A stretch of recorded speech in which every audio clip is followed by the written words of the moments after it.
Please welcome to the stage Frank Luntz of FIL Incorporated and our esteemed panel.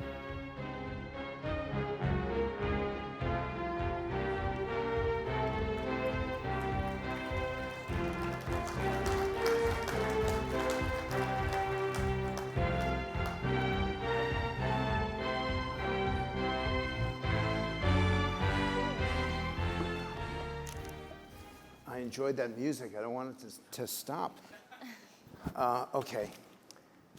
Of all the things I will do, this is the most important, at least for this month, if not something that I do all year. I'm proud to introduce to you America's finest young people, not even excellent, but exceptional, in the top 1/2 of 1%. These are West Point cadets. Please meet your audience, and for you all, it's an honor to do this. My first question to you all, because you represent American students, but you're not like American students.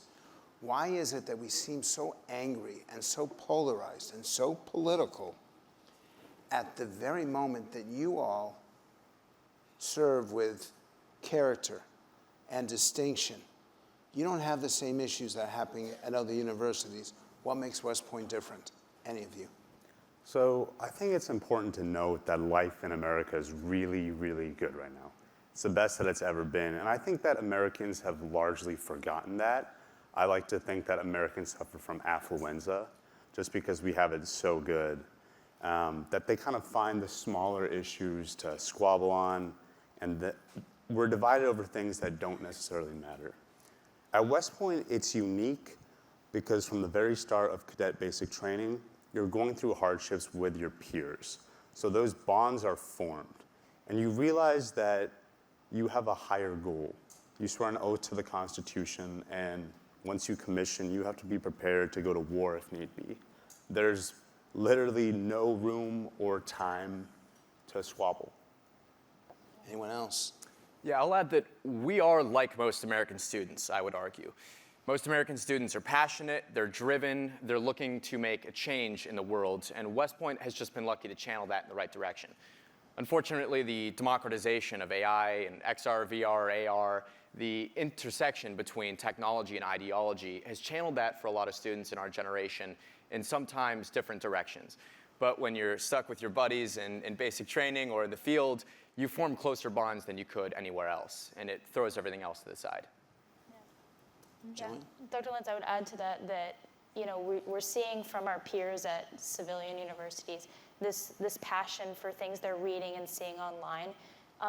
But we have what General Pappas this morning was telling us, that we have this North Star of Army values, of shared integrity, of shared experience to kind of channel that passion in a more positive direction. And I think that's where we'll see our leadership in the future, whether that's in the military as a career or out in the civilian population. So can you explain leadership with character?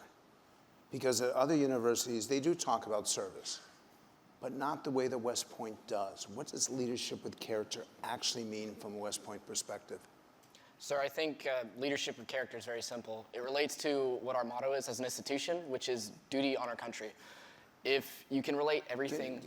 Explain each of those individually, if you could. Yes, sir, I can. So, for me at least, I was a cadet basic training squad leader over the summer, and I was in charge of 9 new cadets. And one of my jobs for that job is to inculcate the values necessary to become a future leader of character. And those values are duty, honor, country. Duty relates to your job, what you're doing at that moment in time. How is that living up to the Constitution, which leads to honor? Are you doing what is legally, morally, and ethically correct? Are you obeying orders that follow such? And then country. In the end, we serve the United States. That is our why. Every morning when we wake up, it is in service of the nation. So,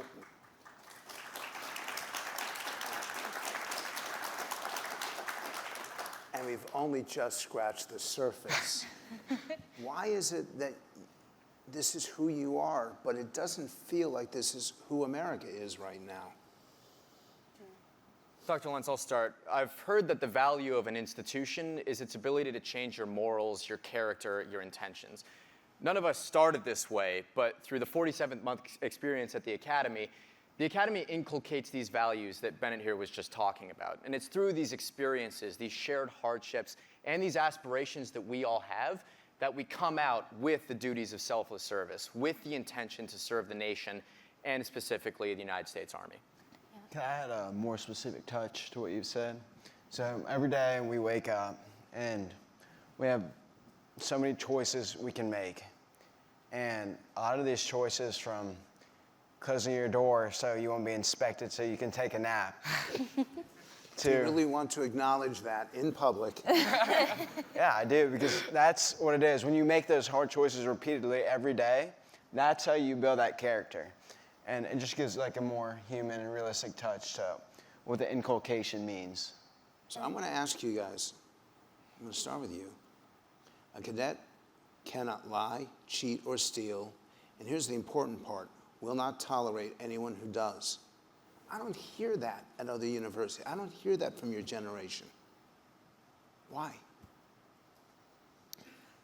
I think, for me, the most significant difference between an ordinary academic institution in the United States and West Point is the fact that when we commission, we're immediately thrown into a leadership role. And we are expected to lead by example. So that means that every single leadership opportunity that we have at West Point is a chance for us to basically get reps. It's where we make mistakes. It's where we learn how to, practice selfless service. Because for me, that's why I do everything at West Point. Every single decision that I make it knowing that I'm doing so for my future soldiers. So those, little things like what Adam talked about, shutting your door, doing the small things right, that's important, because when you're standing in front of a platoon, in front of enlisted soldiers, whether it be, at home or on a deployment abroad, you are setting the example for them, and that's super important. Can you explain what selfless service is, or how you illustrate it every single day? Yeah, Dr. Luntz, selfless service is one of the 7 Army values that we learn upon, I would say, our first day at the Academy, upon reception day. What are those values? Well, we go by the acronym leadership, so loyalty, duty, respect, selfless service, personal courage, integrity. So I would say selfless service is putting the needs of others before your own. And I think that's where we bring in like those small decisions. It's where we bring in the honor code that you asked about, because it's never about me. It's never about myself. It's about others. And if I'm cheating, if I'm lying, I'm stealing, that's an introspective thing, and I'm putting my team and my family at risk. Sir, and to kind of add to that, the end state for a graduate of the United States Military Academy is not to just be a graduate with a college degree, it's to become a leader of character in the United States Army or a sister service. And for us, that's why the reason, the honor code is a thing, because if you tolerate those who are committing honor violations, who lie, cheat, steal, those actions who form them in their collegiate years later on will get people, frankly, killed in service. And that's not what American sons and daughters deserve. They deserve a leader who will be honest, who will lead with compassion, who will choose the harder right over the easier wrong. I love that phrase, harder right than the easier wrong. How do you illustrate that in everything that you do? Would you have an example for them? So I have one. So West Point is actually very challenging in that most of the leadership you do is peer leadership. Yeah. So your friends might be above you in the chain of command, or they might be below you. And you have to hold them to the exact same standard that you hold everyone else.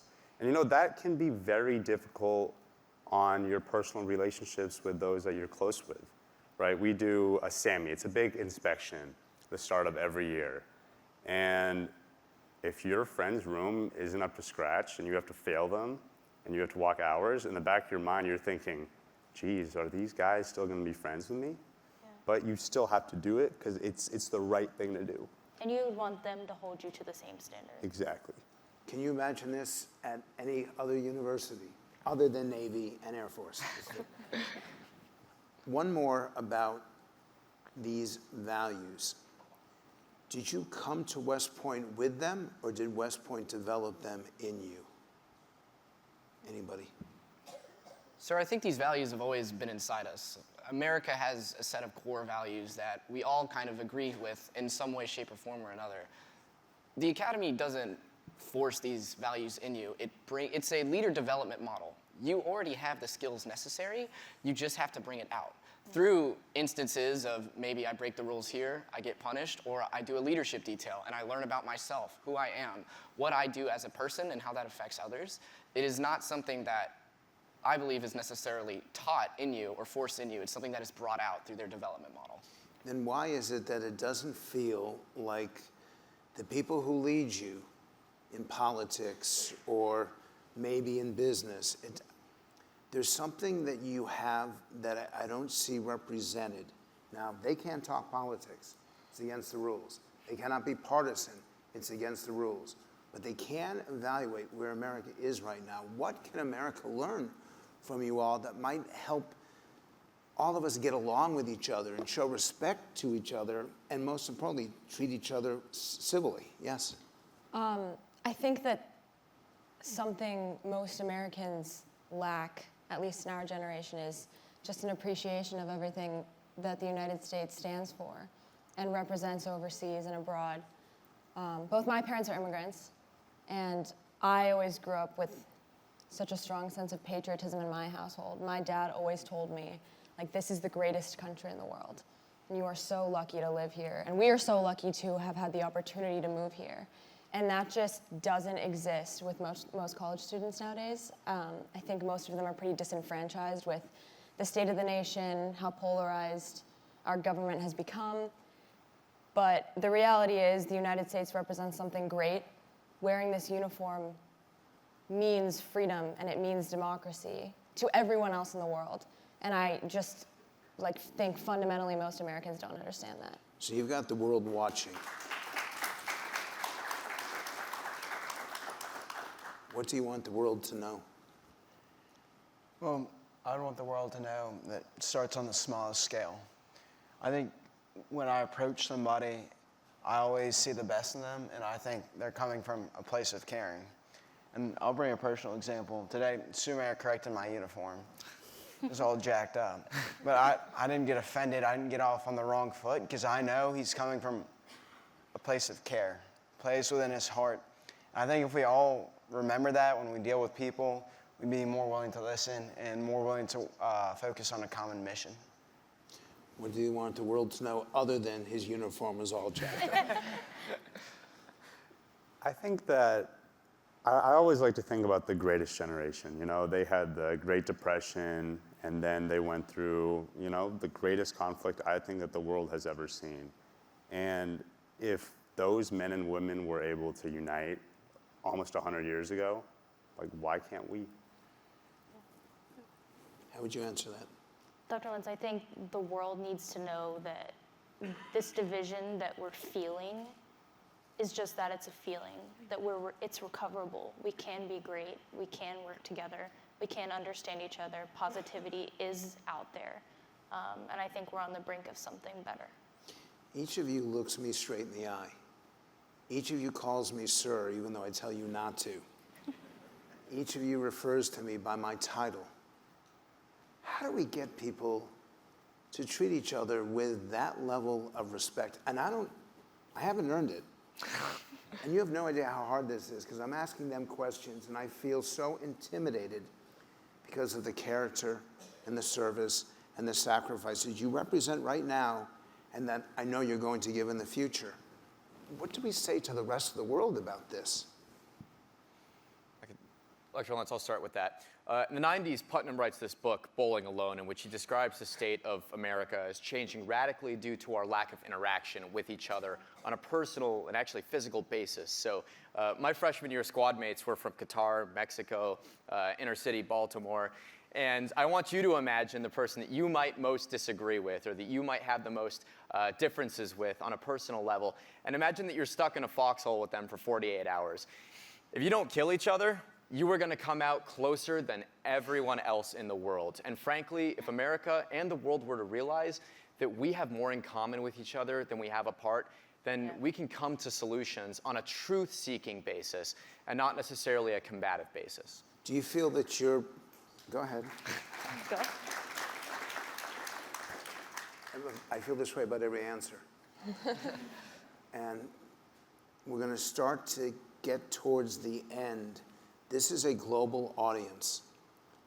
There are more Americans here than anyone else, but it's a global audience. And I don't think that they realize, they may not realize, just how prepared you are for the global challenges of the future. How has West Point prepared you to address not what's just important to America, but what's important to every single person here? Sir, it's about forging partnerships.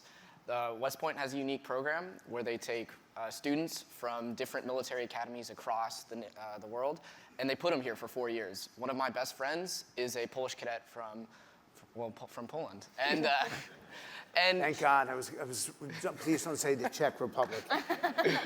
And that's a relationship that can never be broken. Yeah. And with me and him, our views align.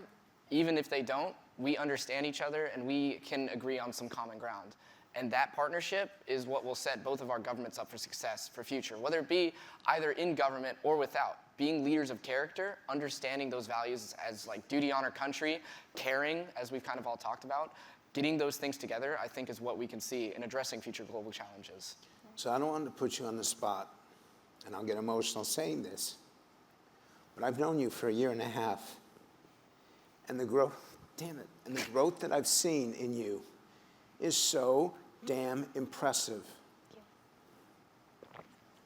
Is it the cadets? Is it the faculty? Is it the academy? What is it? What's the special sauce?